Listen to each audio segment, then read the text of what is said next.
किसी की जो डेथ है वो ओबेसिटी के अंदर रेफर किया है ताकि डॉक्टर एग्जाम ना आए या जेल एग्जाम ना आए, तो उससे एक्सप्लेन करें पोजीशन क्या रहेगी और good afternoon, I welcome all of you here. देखिए, ये सबसे पहले तो शुरुआत इस बात से करेंगे कि बहुत ही दुखद और बहुत दुख देने वाला ये हादसा हुआ है और हम सब सिंपैथाइज करते हैं उनके पेरेंट्स के साथ, उस वालद के साथ जिसकी बेटे की ऐसी अनफॉर्चुनेट डेथ हुई है। देखिए, ऐसी सर्जरी थी जिसमें कि बहुत बड़ी हेडेड सिस्ट और इस सिस्ट का फ्लूइड ऐसा होता है कि जिसमें कभी कभी बहुत सीवियर रिएक्शन ऐसी होती हैं। देखिए, रिएक्शन ऐसी होती है कभी कभी कम्स लाइक ए स्टॉर्म, जो शायद हर पेशेंट में कंट्रोल नहीं होती है। अनफॉर्चुनेटली इस पेशेंट में ऐसा ही कुछ हुआ है कि जो रिएक्शन हुआ है, जो सीवियर रिएक्शन हुआ है, जिसकी वजह से तो कॉम्प्लिकेशन हुई और पेशेंट को सर्जरी के बाद एक्टिवेट नहीं कर पाए। और जितना यहाँ डॉक्टर्स के पास था, वी ट्राइड एवरीथिंग कि पेशेंट को स्टेबल किया जाए। सेकंड बात, ये एक पेशेंट की यही डेथ हुई थी, देन डेड बॉडी यहाँ पर शिफ्ट हुई है, तो ये बिल्कुल गलत है। वी हैव रिकॉर्ड, हमारे पास प्रूफ है कि पेशेंट जब यहाँ रिसस्टेट हुआ है, उनके वाइटल्स स्टेबल थे। जब हमने उसको एम्बुलेंस में शिफ्ट किया हुआ है, हर वाइटल्स वर स्टेबल। सिर्फ मेयर ये कि उसकी आंखों पे पट्टी लगी हुई थी, तो पेशेंट डेड था, वे डेड बॉडी यहाँ से शिफ्ट हुई। डेट इज फॉल्स एलिगेशन, वो झूठ है, वो तो कोई सच बात नहीं है। उस बात पे हमारी टीम है, वो आपको ज्यादा एक्सप्लेन करेंगे कि वो पट्टियां क्यों लगाते हैं, why we shift patients like this. लेकिन इन शॉर्ट की बेसिक चीज है, सर्जरी में जो कॉम्प्लिकेशन हुई है पेशेंट को, it was a reaction, idiosyncratic, unexpected, severe और explosive, comes like a storm. ऐसा रिएक्शन जिसको कंट्रोल करना मुश्किल होता है, सीवियर होता है। अनफॉर्चुनेटली इस पेशेंट में वही हुआ है। स्टिल उस पेशेंट को यहाँ स्टेबलाइज किया गया और फिर रेफर किया गया, और आफ्टर मेकिंग प्रॉपर अरेंजमेंट कि वो जहाँ जाए वहाँ भी उसको बेड मिले, सारा मिले, बट सिकिल्स में। एंड बट अनफॉर्चुनेटली देखिए, अल्लाह ताला की जो मर्जी होती है, you can not change the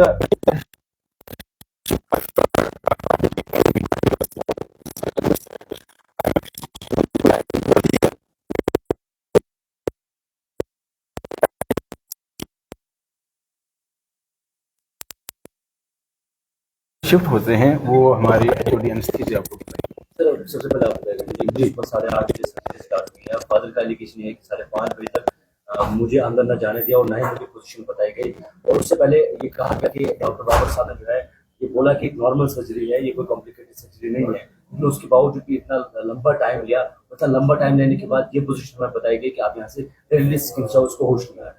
नहीं देखिए, इस पे मैं थोड़ा सा आपको एक्सप्लेन, सर्जन तो मैं था, तो मैं आपको एक्सप्लेन कर सकता हूँ। 8:30 बजे जब पेशेंट ले जाते हैं, सारे जितने उस दिन की थिएटर की लिस्ट होती है, आपको भी पता है, सारे रिकवरी में लिए जाते हैं, फिर 1 बाय 1 को लिया जाता है। इसका हमने 11:30 बजे इसको थिएटर में ले गए, फिर 12 बजे तक इसका एनेस्थीसिया स्टार्ट हुआ। 12 बजे के बाद सर्जरी, जो सर्जरी होती है वो स्टार्ट हुई, जब बेहोश पूरा हो गया वो सारा प्रोसेस, उसके बाद वो हमने इसका कंप्लीट की।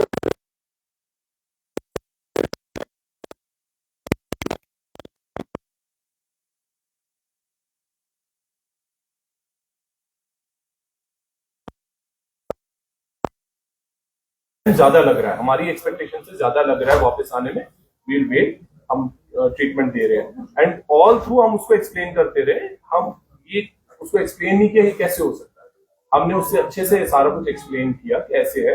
एंड 5:30 बजे तक हम उसको ट्रीट करते रहे इस उम्मीद में कि वो पेशेंट वापस आएगा, हमारा ट्रीटमेंट काम करेगा। बट जब हमें लगा कि नहीं, किडनीज पे असर पड़ रहा है, यूरिन उसका कम हो रहा है, तो तब हमने फिर आईसीयू स्किम से बात की कि वहाँ पे बेड अरेंज हो जाए, और वहाँ नेफ्रोलॉजी वाले, क्योंकि वहाँ नेफ्रोलॉजी का यूनिट डिपार्टमेंट है, एस्टैब्लिश डिपार्टमेंट है, तब हमने ये कुछ करने का सोचा और उसके फादर को एक्सप्लेन भी किया। एंड उसके फादर की, अगर आप मेरे पास रिकॉर्डिंग नहीं है, उसने उसको समझाया कैसे अब बाकी अल्लाह की मर्जी, लेकिन मुझे वहाँ पे मदद होनी चाहिए। हमने बोला नो प्रॉब्लम, हमारा तो पहले उनके साथ टच है, हम आपके, मैंने उनका नंबर लेके रखा, नंबर लेके रखा, कोई भी प्रॉब्लम आएगी तो आप बताएंगे, मुझे बताएंगे। मैंने ही उनको फोन किया पेशेंट कहाँ पहुंचा, क्या बात, तो वो बोलते हैं पेशेंट की कुछ कंडीशन खराब हुई है, वो हॉस्पिटल ले जाओ डॉक्टर से। लेकिन अनफॉर्चुनेटली पेशेंट जो था वो तब तक अरेस्ट कर चुका था और पेशेंट, उसके बाद उसकी डेथ हो गई। तो ये बोलना कि आप पेशेंट जो शिफ्ट किया वो डेड था, ये बिल्कुल मतलब सरासर, जो हम किसी डेड पेशेंट को क्यों शिफ्ट करेंगे? आप सोचे, हमने उस पेशेंट को वापस लाया यहाँ पे पोस्टमार्टम, हम क्यों उसको शिफ्ट करते? लेकिन उसको चांस थे कि वो ठीक रहे। अब उसका वो जो था रिएक्शन था इतना ज्यादा था फ्लूइड से, जो उसकी हाइड्रेटेड सिस्ट फ्लूइड होता है, और ये पहली बार हमने सर्जरी नहीं की। ये रूटीन या सर्जरीज होती हैं, ये हर बार होती है, रूटीनली हम उनको एक्सप्लेन करते हैं कि ये रिस्क है। मैंने आपके साथ शेयर की है कंसेंट जो उससे ली गई, उसको एक्सप्लेन किया गया 24 की सुबह को ही। दोबारा सर्जरी करने से पहले, स्टार्ट करने से पहले एक कंसेंट हम लेते हैं जब एडमिशन होती है, लेकिन एक सर्जरी से पहले दोबारा ली गई उसकी, और उसको एक्सप्लेन किया गया। उसमें अगर आप पढ़ेंगे साफ साफ लिखा है कि हमने आपको एक्सप्लेन कर दिया है कि इस पेशेंट को कभी कभी बेहोशी से वापस आने में टाइम लगता है, उसको ट्यूब ज्यादा देर रहती है, और इस कंडीशन में हमें शिफ्ट भी करना पड़ सकता है वेंटिलेटर पे या एम्बू बैग पे, उसको हायर सेंटर में। और उसको एक ऑप्शन भी दिया गया एक्सप्लेन करके, ये देखो ये रिस्क है, अगर आप चाहते हो हम आपको बगैर सर्जरी के रेफर कर देंगे हायर सेंटर पे, स्किम्स में या जम्मू में, जहां आपकी ये सर्जरी हो सकती है। उसने खुद बोला नहीं मैं यहीं करवाऊंगा, मैं इतना रिस्क उठाने को तैयार हूं। अब बहुत सारे पेशेंट्स में कोई प्रॉब्लम नहीं आती है, हमने आज तक जितने किए हैं किसी में नहीं ये प्रॉब्लम आई है, लेकिन एक्सपेक्टेड होता है। अब इसमें वो ही रिएक्शंस हुई जो कि नोन है। अब वो रिएक्शंस इतनी ज्यादा होगी, मैंने पहले भी एक्सप्लेन किया है कि अगर कोई किसी को देखे, आप समझे किसी को या ये मधुमक्खी काट के, तो 99% लोगों को कुछ भी नहीं होता है, थोड़ी सी स्वेलिंग होती है, 1-2 दिन में ठीक हो जाता है। बट किसी एक पेशेंट में ऐसे होता है कि इतनी खतरनाक रिएक्शन उसको होती है कि वो हॉस्पिटल भी नहीं पहुंच पाता, वो वहीं पे मर जाता है। उसी को बोलते हैं एनाफाइलेक्टिक या इडियोसिंक्रेटिक रिएक्शंस।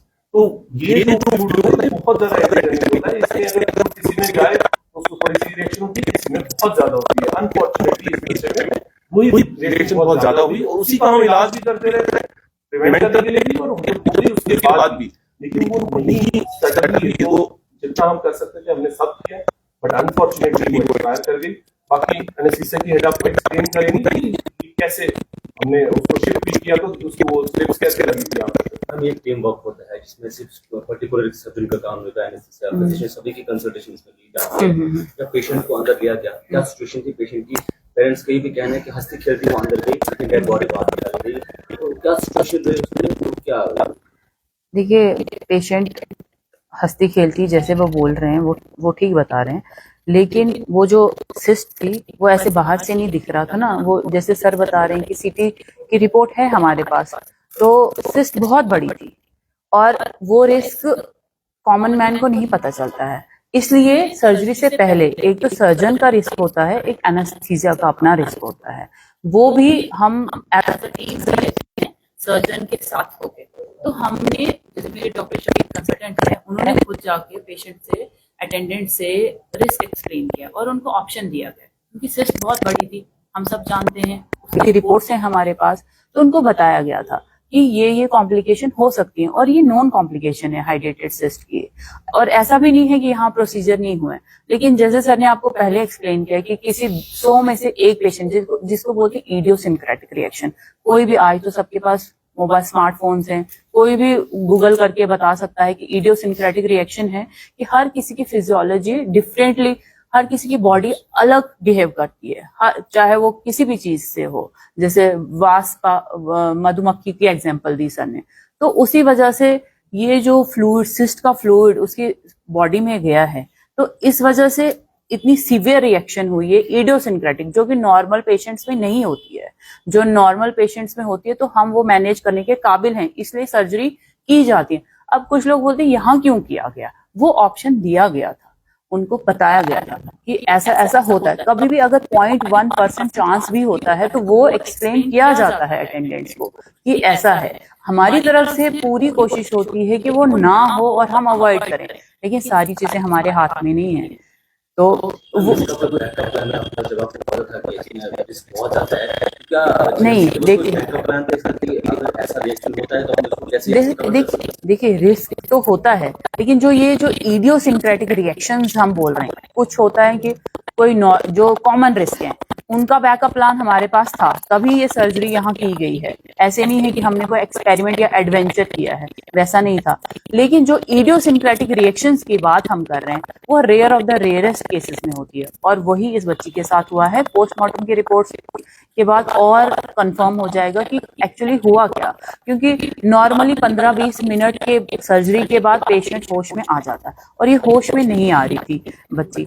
इसके मुतालिक हमने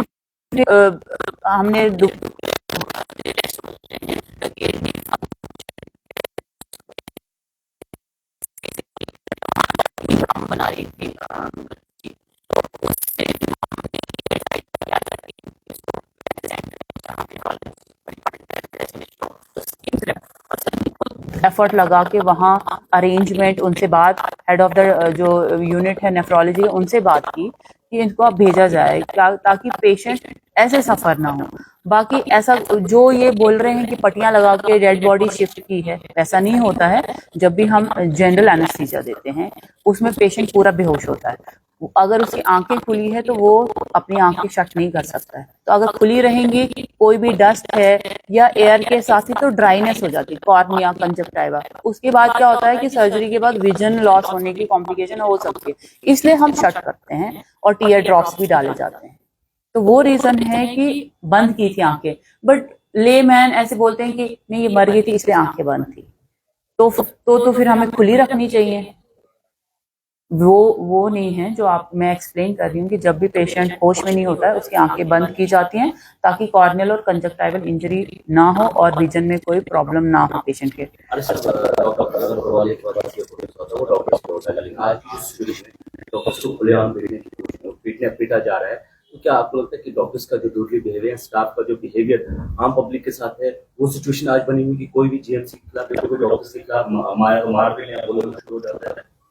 देखिए, ये this is not one way only, क्योंकि देखिए एज अ सोसाइटी भी हमें अब थोड़ी सी ग्रो करना चाहिए।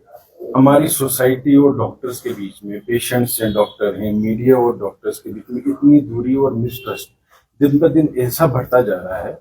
एक डॉक्टर अब एक पेशेंट को ट्रीट करने के पहले 10 बार सोचेगा whether I should treat this, whether I should prescribe this drug, में ये सर्जरी करूं नहीं करूं।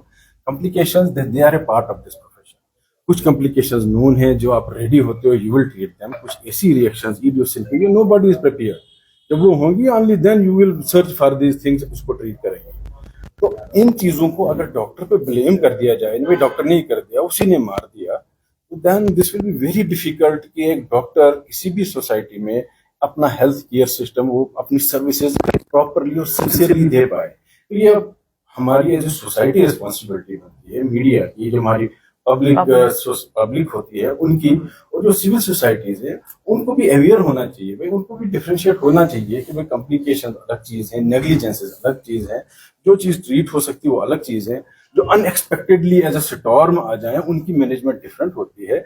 एवरी टाइम हर कॉम्प्लिकेशन का ट्रीटमेंट सक्सेसफुल नहीं हो सकता है। तो rather than every time blaming कि मर्डर हो गया, डॉक्टर ने मार दिया, तो people and media and civil society that they should understand कि आखिर एक मेडिकल सिस्टम जो है, ये हेल्थ केयर सिस्टम है, इसका ट्रीटमेंट कैसे चलता है, कॉम्प्लिकेशंस कैसे अराइज होती है, मैनेज कैसे होती है, not that every complication is negligence. मुझे लग रहा है हमें हर फ्रंट पे ये जस्ट ब्लेमिंग डॉक्टर्स, वो नेग्लिजेंट है, भी हो गया, but that is again wrong. एक चीज मैं ऐड करना चाहूंगी कि जैसे सर ने भी पहले बोला कि कॉम्प्लिकेशंस वही होती हैं जहाँ काम होता है, और जैसे हर कोई यही बोल रहा है कि जीएमसी डोडा बदनाम है, बदनाम यही है, ऐसा नहीं है। ये अगर फिर तो हम बोलेंगे कि इस बेल्ट के पेशेंट सारे इमॉर्टल ही हैं, या पेशेंट को छोड़ो एज अ पब्लिक तो कोई कॉम्प्लिकेशन होगी ही नहीं। तो ऐसा नहीं होता है, जहाँ काम होता है कॉम्प्लिकेशंस वही होंगी, या तो फिर हमें काम ही बंद कर देना चाहिए। मैं आपको एक एग्जांपल छोटी सी कि आप हमारा मोर्टेलिटी, मतलब मोर्टेलिटी बोलते हैं डेथ, हम अपना निकाल लेते हैं, सोरा का निकाल लेते हैं, एम्स का निकाल लेते हैं, और देखते हैं कहाँ ज्यादा होगा। जहाँ काम ज्यादा होगा वहाँ कॉम्प्लिकेशन डेथ ज्यादा होगी। वहाँ कॉम्प्लिकेटेड पेशेंट आएंगे, उनका प्रोग्नोसिस पहले ही पुअर होगा, उनकी कॉम्प्लिकेशन। अब सिंपल छोटे आप देखें एसडीएच में या पीएचसी में कितनी डेथ, आपके पीएचसी पे कभी डेथ हुई नहीं, क्योंकि कॉम्प्लिकेटेड केस वहाँ होता ही नहीं, उसको it is not meant for that. जैसे जैसे आप टर्शियरी केयर में ऊपर ऊपर जाते हैं वर्ल्ड ओवर, ये नहीं यहाँ आपका प्राइमरी हेल्थ सेंटर एसडीएच, फिर होता है सेकेंडरी लेवल आप डिस्ट्रिक्ट हॉस्पिटल्स, आपके सब डिस्ट्रिक्ट हॉस्पिटल्स, फिर आता है टर्शियरी केयर जो होते हैं मेडिकल कॉलेजेस, इंस्टीट्यूट्स। जो जैसे जैसे आप ऊपर जाएंगे, इंस्टीट्यूट की तरफ जाएंगे, मेडिकल कॉलेज, कॉम्प्लिकेशन रेट होगा ज्यादा, क्योंकि वहां कॉम्प्लिकेटेड पेशेंट ही रेफर होके आएंगे, वही होंगे, वहां बड़ी सर्जरीज होंगी, बड़े प्रोसीजर्स होंगे, उनमें तो होगा ही। लेकिन अगर आप बोलेंगे किया क्यों, रेफरल इज ऑलवेज इजी। आप मुझे बताएं रेफर कर रहे हो तो सबसे आसान काम है हमारे लिए, एक लाइन ही लिखनी है, लेकिन उसका नुकसान पेशेंट को, क्योंकि उसको यहाँ से उठ के जाना है फिर एक सर्जरी कराने जम्मू। हम ये सर्जरी 50-60 सर्जरीज रूटीन ही हुई है यही हाइड्रेटेड सिस्ट की, लेकिन ये मैं आपको एक बताऊं, ये पहली बार भी नहीं हुई होगी कभी। अगर उसी दिन उस पेशेंट को खुदा ना खास्ता कुछ हो गया होता तो इस सर्जरी होती नहीं होगी ना। There has to be a first step. जब इंसान काम करता है, कॉम्प्लिकेशंस उसका पार्ट होती है हमारे काम, हमारा सिस्टम ही ऐसा है, काम ही ऐसा है, इसमें कॉम्प्लिकेशंस होंगी, रिएक्शंस होंगी, काम करना है। लेकिन हाँ, आपको ये देखना है कि डॉक्टर ने अपना एफर्ट पूरा लगाया कि नहीं, या वो नेग्लिजेंट था कि वो पेशेंट को छोड़ के चला गया था कि बोला जा हो जाएगा कुछ हो जाएगा। अपनी तरफ से हम बेस्ट देते हैं, बाकी रिजल्ट ऊपर वाले के हाथ में। हम किसी को गारंटी नहीं देते वो कि हम 100% आपको ठीक करके भेजेंगे, हम दे ही नहीं सकते। हम इंसान है, वो भी इंसान है।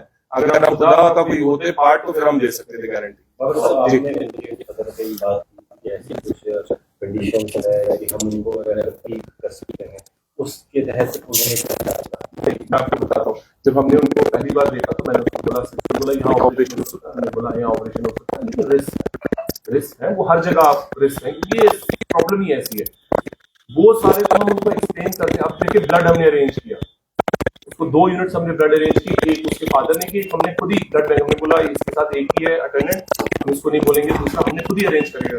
ब्लड अरेंज करने का मतलब क्या है कि प्रॉब्लम आ सकती है, क्योंकि सर्जरी पड़ी लिवर में, जब भी आप काटते हैं यू एक्सपेक्ट ब्लीडिंग, ये चीजें तो उसके लिए हम रेडी होते हैं, हमने ब्लड अरेंज किया होता है। लेकिन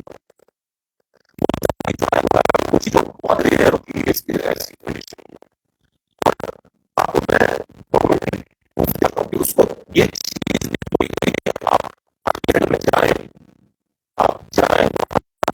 हम आपको रेफर कर देंगे, एफर्ट भी नहीं, यहीं पे सर्जरी कराऊं और यहीं पे मैं रिस्क उठाने को तैयार हूं। अब अनफॉर्चुनेटली वो जो उसके वर्स्ट पॉसिबल रिस्क है वो उसी के साथ हो। Thank you. ओके।